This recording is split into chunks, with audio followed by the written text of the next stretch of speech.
ദേശമുണർന്നാൽ ഒരു ഭവനത്തിൽ അഗ്നിമഴ പെയ്തിടും. പരിശുദ്ധാത്മാവേ കൃപ ചൊരിയണമേ, പരിശുദ്ധാത്മാവേ ശക്തി പകരണമേ. തമസിൻ തിരശീല നീങ്ങി മനസ്സിൽ മങ്ങാത്ത സ്നേഹത്തിൻ മണിദീപം തെളിഞ്ഞു. ജപമാല മന്ത്രത്തിൻ മൃദുസ്വനമുണർന്നു.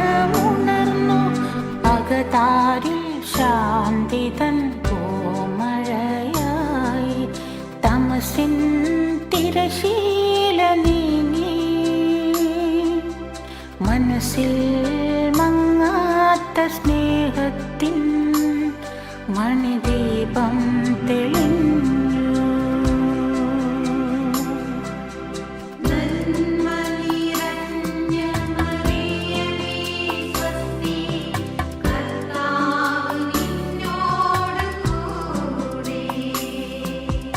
ദൈവത്തിൻ്റെ ആത്മാവ് നമ്മളെ ഇന്ന് ചില കാര്യങ്ങൾ പഠിപ്പിക്കാൻ പോവാണ്. Price the Lord. ഹല്ലേലൂയ, ഹല്ലേലൂയ. പ്രിയപ്പെട്ടവരെ, ജോഷുവയുടെ പുസ്തകം 6-ാം അധ്യായം 2-3 തിരുവചനം ഒന്ന് വായിച്ചേ. നമുക്ക് ഈ വിഷയം മനസ്സിലാക്കാൻ പറ്റുന്നതാണ്. പ്രത്യേകിച്ച് നമ്മുടെ കുടുംബങ്ങളിലൊക്കെ ഇന്ന് അനുഭവപ്പെടുന്ന അനേക തടസ്സങ്ങൾ മാറുന്നതിന് ഈ ഒരു മേഖല വെളിപ്പെടുത്തും. ജെറീക്കോയുടെ പതനം, അതാണ് വചനഭാഗം. കർത്താവ് ജോഷുവയോട് അരുളി ചെയ്തു, ഇതാ ഞാൻ ജെറീക്കോ പട്ടണത്തെ അതിന്റെ രാജാവിനോടും യുദ്ധവീരന്മാരോടും കൂടെ നിന്റെ കരങ്ങളിൽ ഏൽപ്പിച്ചിരിക്കുന്നു. ഏത് പട്ടണം? ജെറീക്കോ പട്ടണം. അപ്പൊ അതായത് ഇസ്രായേൽക്കാര് കാനാൻ ദേശത്തേക്കുള്ള യാത്രയാണ്. അവ പോകുന്ന വഴിയിൽ എല്ലാവരും തോൽപ്പിച്ച് പോകുമ്പോഴാണ് ദാണ്ടെ ഒരു പട്ടണം. ആ പട്ടണത്തിന്റെ പേര് ജെറീക്കോ പട്ടണം. ഈ പട്ടണം കണ്ടിട്ട് തന്നെ ഇവർക്ക് പേടിയായി. കാരണം അതിന് മാത്രം വലിയ കൊട്ടാരം, അതിന് മാത്രം വലിയ മതിൽ. ഇതെങ്ങനെ കീഴടക്കാൻ പറ്റും?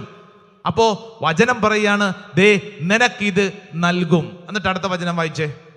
നിങ്ങളുടെ യോദ്ധാക്കൾ ദിവസത്തിൽ ഒരിക്കൽ പട്ടണത്തിന് ചുറ്റും നടക്കണം. നിങ്ങളുടെ യോദ്ധാക്കൾ എന്ത് ചെയ്യണം?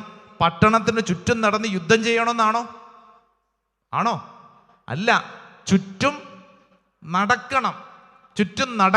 ദേ ജെറീക്കോ പ്രാർത്ഥന എന്നൊരു പ്രാർത്ഥനയെ കുറിച്ച് കേട്ടിട്ടുണ്ടാവും. ജെറീക്കോ പ്രാർത്ഥന, അതിൻ്റെ ആരംഭമാണിത്. അതിൻ്റെ വചനത്തിൻ്റെ പശ്ചാത്തലമാണ് ഈ പറയുന്നത്. ഇവരോട് പറയാണ്, നിങ്ങളുടെ യോദ്ധാക്കൾ ജെറീക്കോ പട്ടണത്തിന് ചുറ്റും നടക്കണം. വായിച്ച ചേട്ടാ. ഇങ്ങനെ 6 ദിവസം ചെയ്യണം. ഇങ്ങനെ 6 ദിവസം. കൃത്യമായിട്ടാ പറയണേ. അതുകൊണ്ടാണ് നമ്മൾ ചില പ്രാർത്ഥനകളൊക്കെ പങ്കെടുക്കുമ്പോൾ പറയത്തില്ലേ, ഇന്ന ദിവസം, 9 ദിവസം, 10 ദിവസം, ഇന്ന കാര്യം ഇത്ര ദിവസം ചെയ്യണം. അതിൻ്റെ കാരണം എന്താ? ദൈവത്തിൻ്റെ ആത്മാവ് വെളിപ്പെടുത്തിയിരിക്കുകയാണ്. ചില കാര്യങ്ങൾ കൃത്യതയോടുകൂടെ ചെയ്യണം. 3 മണി സമയത്ത് നീ ദൈവകരുണയ്ക്ക് വേണ്ടി പ്രാർത്ഥിക്കണം. ഫൗസ്റ്റീനാമ്മയോട് കർത്താവ് കൊടുത്തൊരു വെളിപ്പെടുത്തലാണത്. കൃത്യം ആ സമയത്ത് ചെയ്താൽ അതിലൂടെ ഒരു അനുഗ്രഹം ഉണ്ടാവും. ആ കൃത്യതയിൽ ദൈവം നിന്നിൽ ചില കാര്യങ്ങളിൽ ഇടപെടും. ഇതാ വചനം പഠിപ്പിക്കുന്ന എന്താണ്?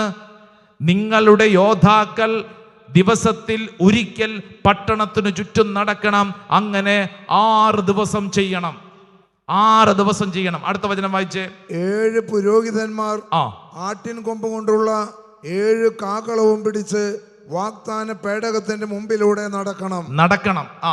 7-ാം ദിവസം പുരോഹിതന്മാർ കാഹളം മുഴക്കുകയും നിങ്ങൾ പട്ടണത്തിന് ചുറ്റും 7 പ്രാവശ്യം നടക്കുകയും ചെയ്യണം. ഹല്ലേലൂയ. ജെറീക്കോ പട്ടണം തകർക്കണമെങ്കിൽ, ജെറീക്കോ പട്ടണത്തെ പരാജയപ്പെടുത്തണമെങ്കിൽ ഇസ്രായേൽക്കാർ ചെയ്യേണ്ട കാര്യം, ഇങ്ങനെ ചെയ്താൽ ഏതെങ്കിലും പട്ടണത്തെ തോൽപ്പിക്കാൻ പറ്റുമോ? ഇസ്രായേൽക്കാർ ചിന്തിക്കുകയാണ്. പിന്നെ 6 ദിവസം ഇങ്ങനെ ചുറ്റും ഞങ്ങളുടെ യോദ്ധാക്കൾ വെറുതെ നടക്കണം, കാഹളം മുഴക്കണം. പിന്നെ ഇങ്ങനെയൊക്കെ നടത്തിക്കഴിഞ്ഞാൽ പട്ടണത്തെ തോൽപ്പിക്കാൻ പറ്റുമോ? എൻ്റെ പ്രിയപ്പെട്ടവരെ, നിന്റെ കുടുംബത്തിൽ ഇതുപോലെ ചില തടസ്സങ്ങൾ ഉണ്ടാവും. നമ്മുടെ കുടുംബത്തിൽ നമ്മളെ ഭീകരമായി പീഡിപ്പെടുത്തുന്ന ചില തടസ്സങ്ങൾ, നമ്മുടെ ജീവിതം നശിച്ചു എന്ന് ചിന്തിക്കുന്ന ചില തടസ്സങ്ങൾ. എന്നാൽ നിന്റെ കൃത്യമായ പ്രാർത്ഥന, ജെറീക്കോ പ്രാർത്ഥന, ഇതാ നിന്റെ മേൽ അത്ഭുതങ്ങൾ ചൊരിയുന്ന പ്രാർത്ഥനയാണ്. ജോഷുവയുടെ പുസ്തകം 6-ാം അധ്യായം സമയം കിട്ടുമ്പോൾ എടുത്ത് വായിച്ചു കൊള്ളുക. ജെറീക്കോയുടെ പതനം എന്നാണ് എഴുതി വച്ചിരിക്കുന്നത്.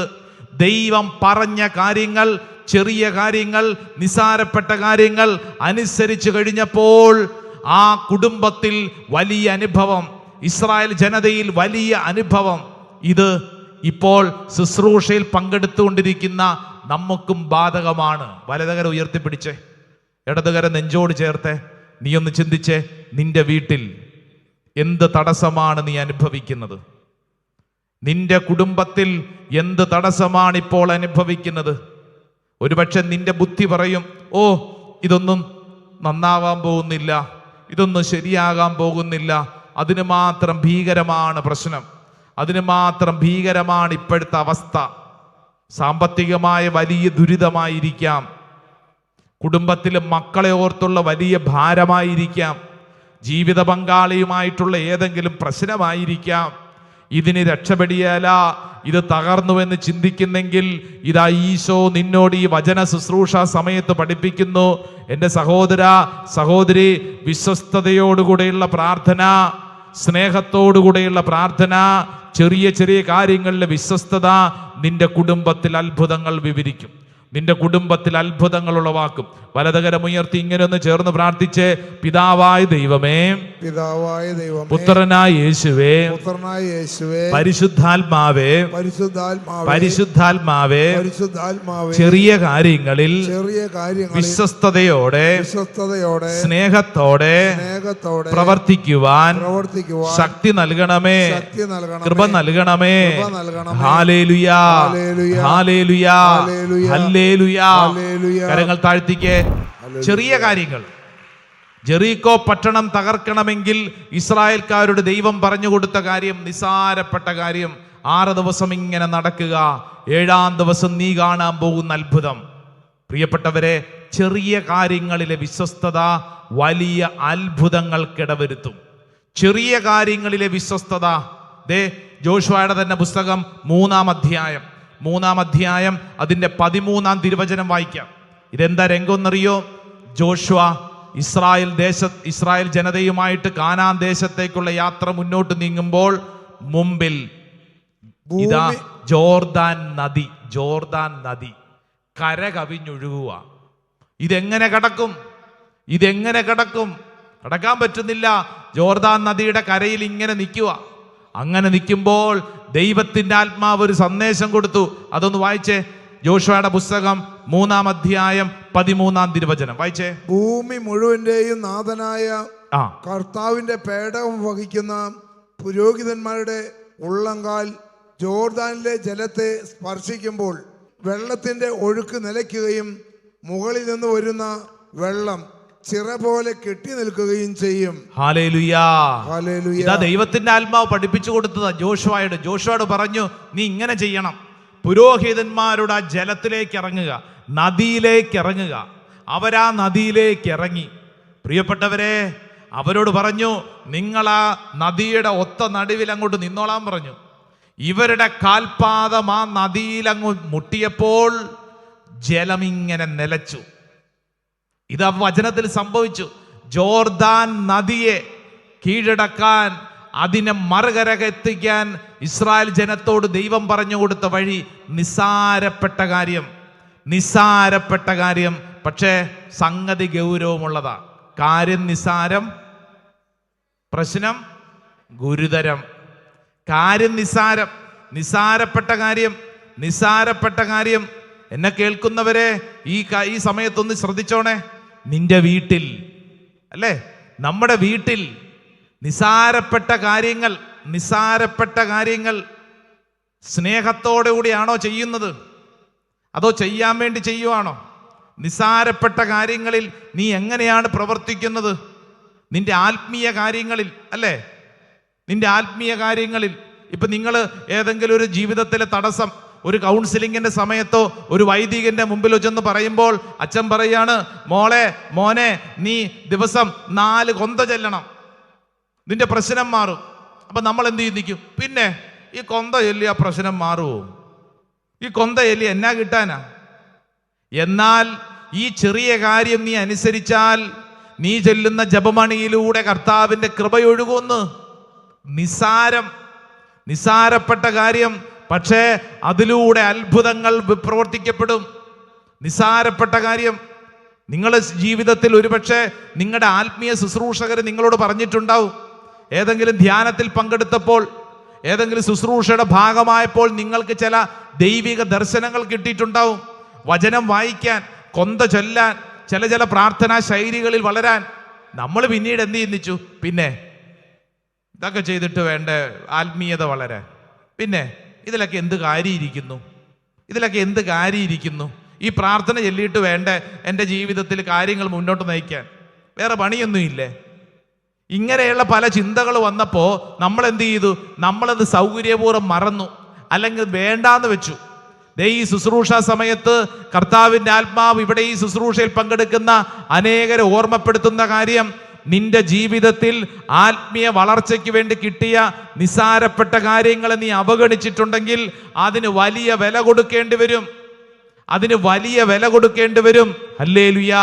പ്രഭാഷകന്റെ പുസ്തകം 19-ാം അധ്യായം 1-ാം തിരുവചനം വായിച്ചേ. ചെറിയ കാര്യങ്ങൾ അവഗണിക്കുന്നവൻ അല്പാൽപമായി നശിക്കും. ചെറിയ കാര്യങ്ങൾ അവഗണിക്കുന്നവൻ അല്പാൽപമായി നശിക്കുമെന്ന്. അത് നമ്മുടെ വീട്ടിലെ ഓരോ കാര്യങ്ങൾ ചിന്തിച്ചേ. ആത്മീയ കാര്യങ്ങൾ മാത്രമല്ല, നമ്മുടെ ബന്ധങ്ങളിൽ നമ്മളൊന്ന് ചിന്തിച്ചേ. ബന്ധങ്ങളിൽ ഇപ്പം ഇവിടെ ഇരിക്കുന്നതിൽ നമ്മുടെ വീട്ടിൽ നിന്ന് രാവിലെ കാപ്പി കുടിച്ചിട്ടൊക്കെ വന്നിട്ടുള്ളവരാണ് അല്ലേ?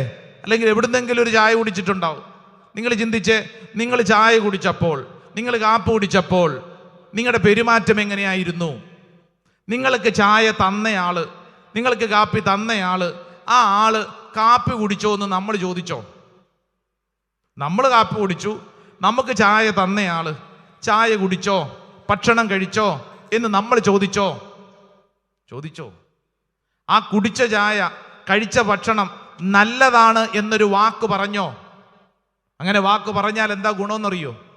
എന്താ ഗുണം? ഇപ്പം രാവിലെ നമ്മൾ കാപ്പി കുടിച്ചു, പുട്ടും പഴവും കൂടെ കഴിച്ചു, പുട്ടും കടലക്കറിയൊക്കെ കഴിച്ചെന്ന് വിചാരിക്കുമോ? അപ്പം നമ്മൾ കഴിച്ച ഭക്ഷണം, ആ ഭക്ഷണം ഉണ്ടാക്കിയവരോട് നമ്മൾ പറയാണ്, ദേ നന്നായിരിക്കുന്നു. ഇപ്പം വീടുകളിൽ അമ്മയാണല്ലോ കഷ്ടപ്പെടുന്നത്. അമ്മയോട് മക്കൾ പറയാണ്, അമ്മേ ഇന്നത്തെ ഈ പുട്ടും കടലക്കറിയും നന്നായിരിക്കുന്നു എന്ന് പറഞ്ഞാൽ എന്താ ഗുണം? പറഞ്ഞേ ചേട്ടന്മാരിത് പ്രത്യേകം കേൾക്കണം. എന്താ ഗുണം?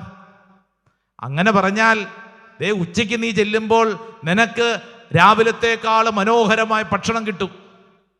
വൈകുന്നേരം രാവിലത്തേക്കാൾ മനോഹരമായ സ്വാദിഷ്ടമായ ഭക്ഷണം കിട്ടും. കാരണം എന്താ? ഒറ്റ വാക്ക്, ചെറിയൊരു വാക്ക് അത്ഭുതങ്ങൾ സൃഷ്ടിക്കും. അതെല്ലാ കാര്യത്തിലും പരസ്പരമുള്ള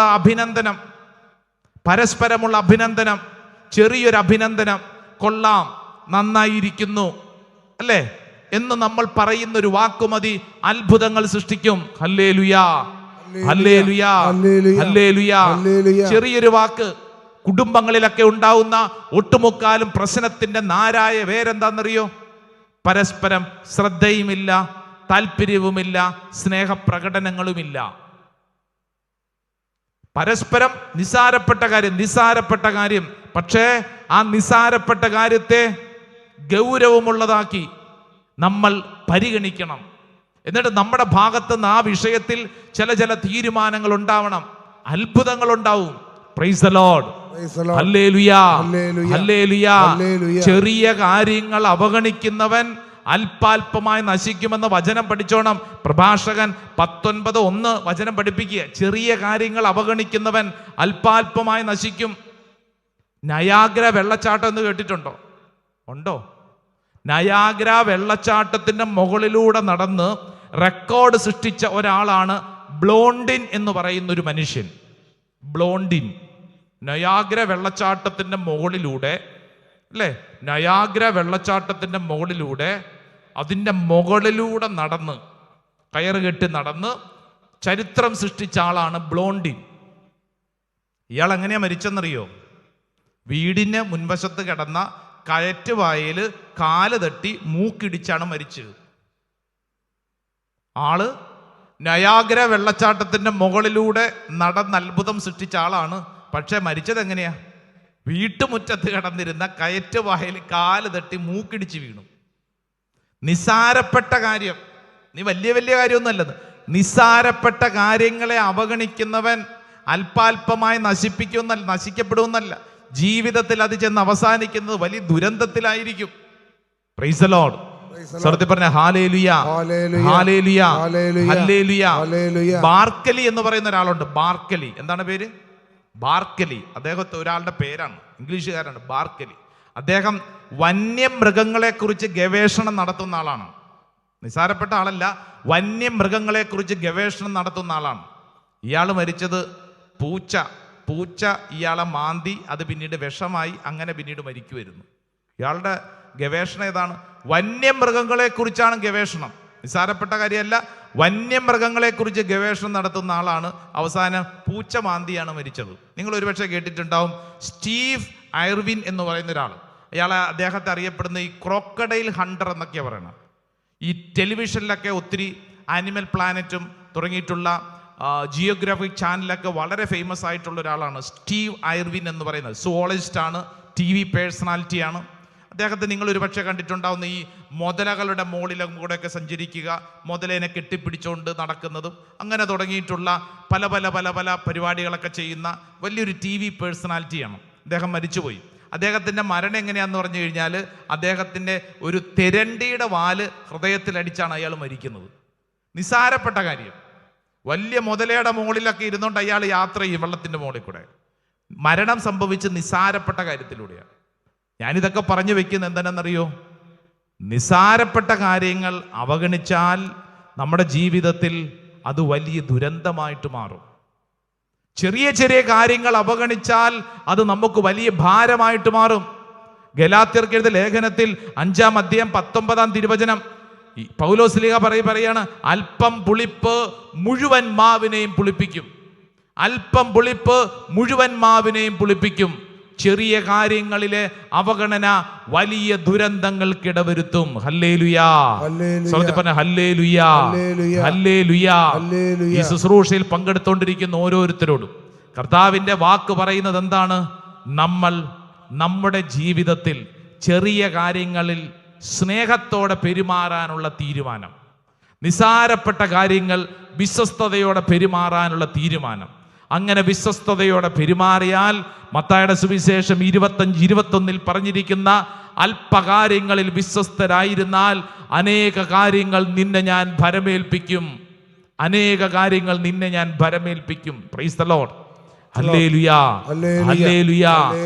നിസാരപ്പെട്ട കാര്യങ്ങളിൽ വിശ്വസ്തത പുലർത്തുക. ഒരുപക്ഷെ ഈ ശുശ്രൂഷയിൽ പങ്കെടുക്കുന്ന അനേക മാതാപിതാക്കളുണ്ട്. മക്കള് വിദേശത്താണ്. എന്ത് ചെയ്യൂ അച്ഛാ? UK-യിലാണ്, ജർമ്മനിയിലാണ്, കാനഡയിലാണ്. അവരവിടെ എങ്ങനെ ജീവിക്കുന്നുവെന്ന് നമുക്കറിഞ്ഞുകൂടാ. നിങ്ങൾക്ക് ആകപ്പാടെ വാട്സപ്പ് വീഡിയോ കോളിലൊക്കെ കിട്ടുന്ന അറിവ് മാത്രമേ ഉള്ളൂ. നിങ്ങളുടെ മക്കൾ വിദേശങ്ങളിലാണ്. അവരവിടെ കടന്നു പോകുന്ന ജീവിതാനുഭവങ്ങൾ നമുക്കറിഞ്ഞുകൂടാ. നമുക്ക് അവിടെ പോയി അവരുടെ കൂടെ ജീവിക്കാമെന്ന് വിചാരിച്ചാൽ അത് പറ്റത്തുമില്ല. പിന്നെന്ത് ചെയ്യാൻ പറ്റും? നമുക്ക് ചെയ്യാവുന്ന ചെറിയ ചെറിയ കാര്യങ്ങളുണ്ട്. എന്താണ്? നമുക്കവർക്ക് വേണ്ടി കൊന്ത ചൊല്ലി പ്രാർത്ഥിക്കാൻ പറ്റും. നമുക്കവർക്ക് വേണ്ടി പരിശുദ്ധ കുർബാനയിൽ പ്രാർത്ഥിക്കാൻ പറ്റും. നമുക്കവർക്ക് വേണ്ടി വചനം വായിച്ച് പ്രാർത്ഥിക്കാൻ പറ്റും. ചെറിയ ചെറിയ കാര്യം. ഇവിടെ ഇരുന്നുകൊണ്ട് UK-ക്ക് പോകാനല്ല ശ്രമിക്കേണ്ടത്, മറിച്ച് ഇവിടെ ഇരുന്നുകൊണ്ട് ചെറിയ കാര്യം. ചെറിയ കാര്യങ്ങൾ അവഗണിച്ചാൽ അത് പിന്നീട് വലിയ ദുരന്തമായിട്ട് മാറും. അവഗണിക്കരുത്. ഹല്ലേലൂയാ. സ്വർഗ്ഗത്തിൽ പറഞ്ഞ ഹല്ലേലൂയാ, ഹല്ലേലൂയാ, ഹല്ലേലൂയാ. ഡൽഹിയിലായിരുന്നപ്പോ ഒരു ബിസിനസ്സുകാരനാണ്, മലയാളിയാണ്, ക്രിസ്ത്യാനിയാണ്. അയാൾ അദ്ദേഹത്തിന്റെ ഭാര്യയെ കൂട്ടിക്കൊണ്ടുവന്നു ധ്യാന കേന്ദ്രത്തിൽ. വരാൻ വലിയ താല്പര്യമൊന്നും ഇല്ല. ഭാര്യയ്ക്ക് ഭർത്താവിനെ എങ്ങനെയെങ്കിലും ഒന്ന് ശരിയാക്കണം. കൊണ്ടുവന്ന അവസരത്തിൽ ഭാര്യ എന്നോട് പറഞ്ഞു, അച്ഛാ ഇയാളുടെ സ്വഭാവം ഒന്ന് ശരിയാക്കണം. അപ്പോൾ ഭർത്താവ് എന്നോട് പറഞ്ഞു, എൻ്റെ സ്വഭാവത്തിന് എന്താ കുഴപ്പം? അപ്പോൾ ഭാര്യ എന്നോട് പറഞ്ഞു, അച്ഛാ ഇയാൾ മദ്യപിക്കും. അപ്പോൾ ഭർത്താവ് പറഞ്ഞു, ഓ ഞാൻ അങ്ങനെയൊന്നും മദ്യപിക്കുകയല്ല അച്ഛാ, ഇച്ചിരി കുടിക്കും. അപ്പോൾ ഭാര്യ പറഞ്ഞു, ശരിയാ ഇച്ചിരിയേ കുടിക്കുകയുള്ളൂ, പക്ഷേ രാവിലെ മുതൽ ഇച്ചിരിച്ചേ കുടിച്ചുകൊണ്ടേയിരിക്കും. മനസ്സിലായോ? ഇച്ചിരിയേ കുടിക്കുകയുള്ളൂ, പക്ഷെ ഇച്ചിരി കുടിച്ചുകൊണ്ടേയിരിക്കും. അച്ഛൻ ഇങ്ങോട്ട് വന്നപ്പോൾ കാറിൻ്റെ ഡ്രൈവിംഗ് സീറ്റിൻ്റെ ഇപ്പുറത്ത് ഇയാൾക്ക് കുടിക്കാൻ വേണ്ടിയിട്ട് പ്രത്യേക സെറ്റപ്പ് ഉണ്ട് അച്ഛാ. ആ കാറിൻ്റെ അതനുസരിച്ച് കാറ് മോഡിഫൈ ചെയ്തിരിക്കുക. അവിടെ ഐസ് വെക്കാനുള്ളൊരു പാത്രം, ഗ്ലാസ് വെക്കാനുള്ള പാത്രം, കുപ്പി വെക്കാനുള്ള പാത്രം വണ്ടിയിൽ. അച്ഛാ ഓഫീസിൽ ചെല്ലണം. ഓഫീസിൽ ഇയാളിരിക്കുന്ന മേശയുടെ റൈറ്റ് സൈഡിൽ അവിടെ കുപ്പി, ഗ്ലാസ്, ഐസ് വെക്കാനുള്ള സ്ഥലം. അച്ഛാ വീട്ടിൽ കിടപ്പ് മുറിയിൽ കട്ടിലിൻ്റെ അടിയിൽ എന്ന് വേണ്ട, ഇയാൾ സഞ്ചരിക്കുന്ന വഴിയിൽ ബാത്റൂമിൽ, വാഷ്റൂമിൽ അവിടെയുണ്ട്. എന്ന് പറഞ്ഞാൽ ഇയാൾ സഞ്ചരിക്കുന്ന എല്ലായിടത്തും ചെറിയ ഒരു ബാർ സെറ്റപ്പ് ഉണ്ടാക്കി വെച്ചിട്ടുണ്ട്. അതുകൊണ്ടാണ് ചേട്ടൻ പറഞ്ഞത് ഇച്ചിരിയേ കുടിക്കുകയുള്ളൂ അല്ലേ, ഇച്ചിരിയേ കുടിക്കുകയുള്ളൂ. പക്ഷേ രാവിലെ തൊട്ട് ഈ ഇച്ചിരിച്ച കുടിച്ചോണ്ടിരിക്കുകയാണ്. ഈ വിക്കൻ പറയുന്ന പോലെയാണ് അല്ലേ. വിക്ക് എപ്പോഴും ഉണ്ടോ? എപ്പോഴും ഇല്ല. സംസാരിക്കുമ്പോൾ മാത്രമേ വിക്കുള്ളെന്ന് പറഞ്ഞു. എന്ന് പറഞ്ഞാൽ മനസ്സിലായോ? ഇനി എപ്പോഴാ പിന്നെ വേണ്ടേ? നമ്മൾ ശ്രദ്ധിക്കേണ്ട കാര്യം എന്താണെന്നറിയാവോ? ചെറുതാണ്. മദ്യപാനേ ചേട്ടൻ പറയാം ഇച്ചിരിച്ച കുടിക്കുകയുള്ളൂ. കുടിച്ച് ഇയാളുടെ മുഖം തക്കാളിപ്പഴം പോലെ ഇരിക്കണം ഞാൻ കാണുമ്പോൾ. ഞാൻ പറഞ്ഞു എൻ്റെ പൊന്നു ചേട്ടൻ എന്താവും അവസ്ഥ? ഇച്ചിരിയല്ല കുടിക്കുള്ളൂ. ആ ഇച്ചിരിച്ചേ ഇത് ചെന്ന് അവസാനിക്കുന്നത് എവിടെയാ? വലിയൊരു നരകത്തിലേക്ക്, ജീവിതത്തിൻ്റെ ദുഃഖത്തിലേക്ക്. ചെറിയ കാര്യങ്ങൾ വിശ്വസ്തരായിരിക്കാനുള്ള വലിയ കൃപ. ഇന്ന് ഈ ശുശ്രൂഷയിൽ പങ്കെടുക്കുന്ന പ്രിയപ്പെട്ടവരെ നമുക്ക് പ്രാർത്ഥിക്കാം. എന്തിനു വേണ്ടി എന്നറിയോ? നമ്മുടെ അനുദിന ജീവിതത്തിൽ ചെറിയ കാര്യങ്ങളിൽ വിശ്വസ്തത അത് വളരെ പ്രധാനപ്പെട്ടതാണ്. നമ്മുടെ നോട്ടം, നമ്മുടെ നടപ്പ്, നമ്മുടെ സംസാരം, നമ്മുടെ ഓരോ പ്രവൃത്തിയും ചെറിയ കാര്യങ്ങളിൽ അതിൽ വിശ്വസ്തത. 2 കരങ്ങൾ സ്വർഗത്തിലേക്കൊന്ന് ഉയർത്തിപ്പിടിച്ചേ, നന്നായി ഉയർത്തിപ്പിടിച്ചോ. ചെറിയ കാര്യങ്ങൾ അവഗണിച്ചാൽ വലിയ വില കൊടുക്കേണ്ടി വരും.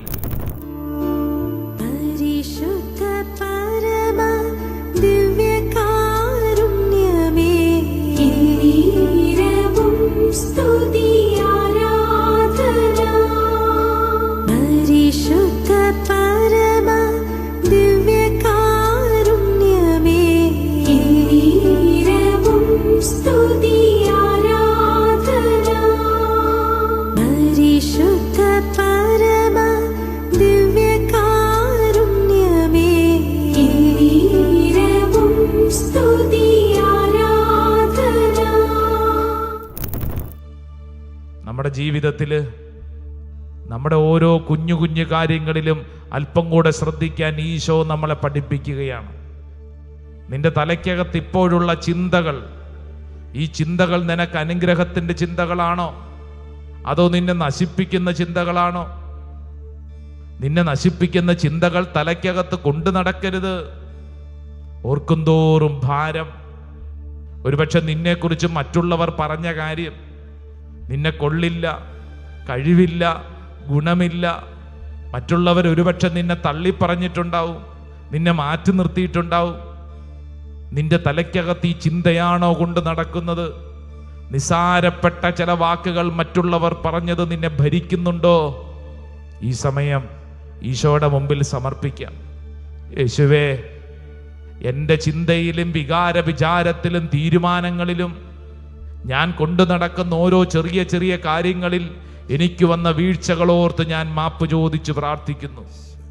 ഓ കർത്താവേ, എനിക്ക് ശ്രദ്ധയോടെ ജീവിക്കാനുള്ള കൃപ വേണം. എൻ്റെ ജീവിതത്തിൽ എൻ്റെ ആത്മീയ കാര്യങ്ങളിൽ എനിക്ക് ശ്രദ്ധ നഷ്ടപ്പെട്ടിട്ടുണ്ട്. ഞാൻ എടുത്ത തീരുമാനങ്ങൾ ഞാൻ തന്നെ ലംഘിച്ചിട്ടുണ്ട്. കർത്താവേ, എനിക്ക് കൃപ വേണം, എനിക്ക് ശക്തി വേണം. എൻ്റെ പ്രിയരെ, ഈ കൃപയ്ക്ക് വേണ്ടിയാണ് നമ്മൾ പ്രാർത്ഥിക്കുന്നത്. അഭിഷേകം ചെയ്യണേ, അഭിഷേകം ചെയ്യണേ, അഭിഷേകം ചെയ്യണേ, അഭിഷേകം ചെയ്യണേ.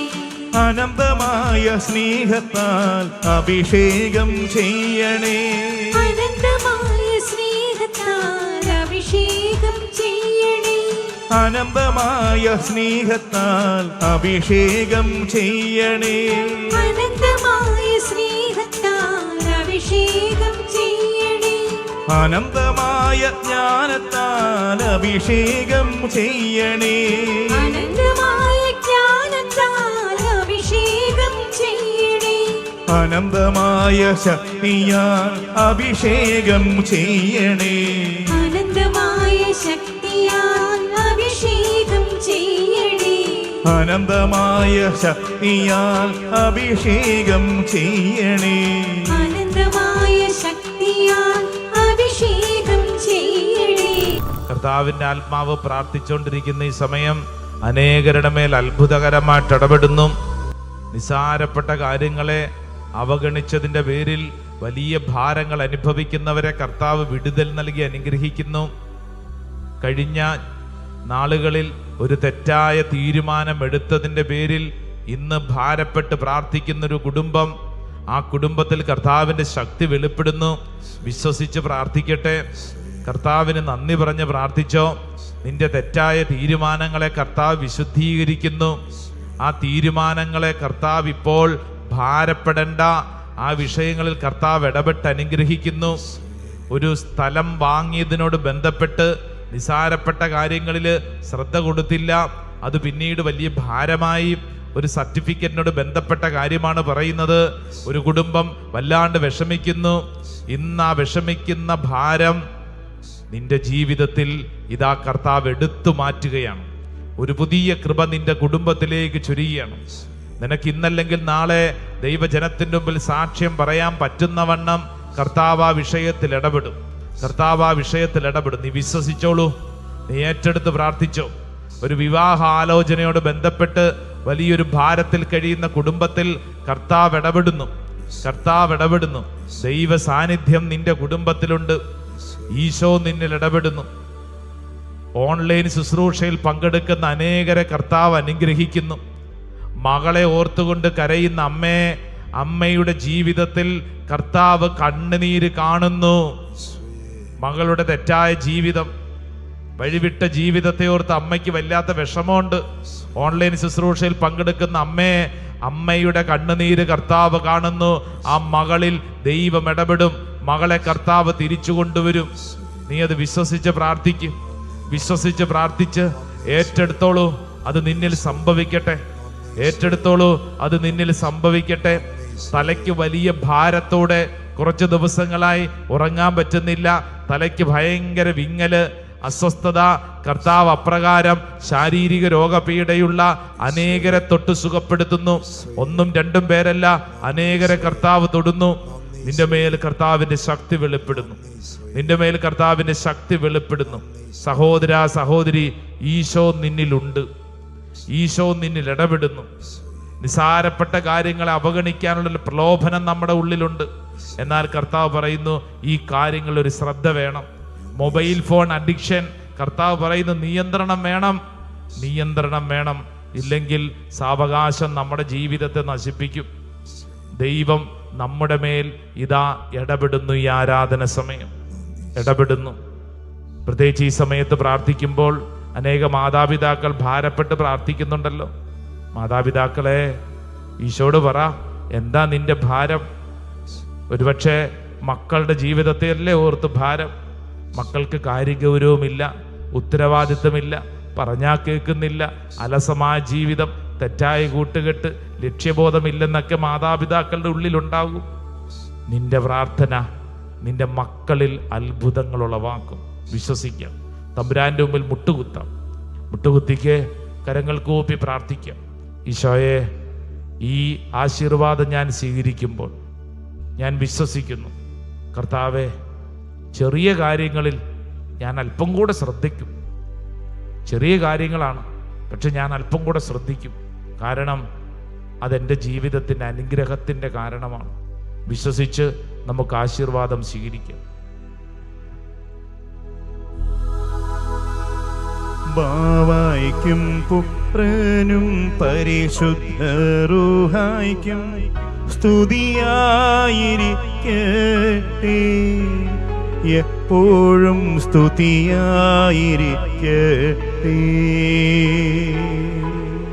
ബാവായ്ക്കും പുത്രനും പരിശുദ്ധ റൂഹായ്ക്കും സ്തുതിയായിരിക്കട്ടെ,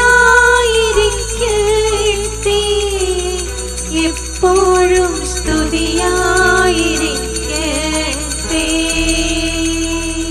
ഈശോയേ ഈശോയേ ഈശോയേ ഈശോയേ ആരാധന. ഈശോയെ ആരാധന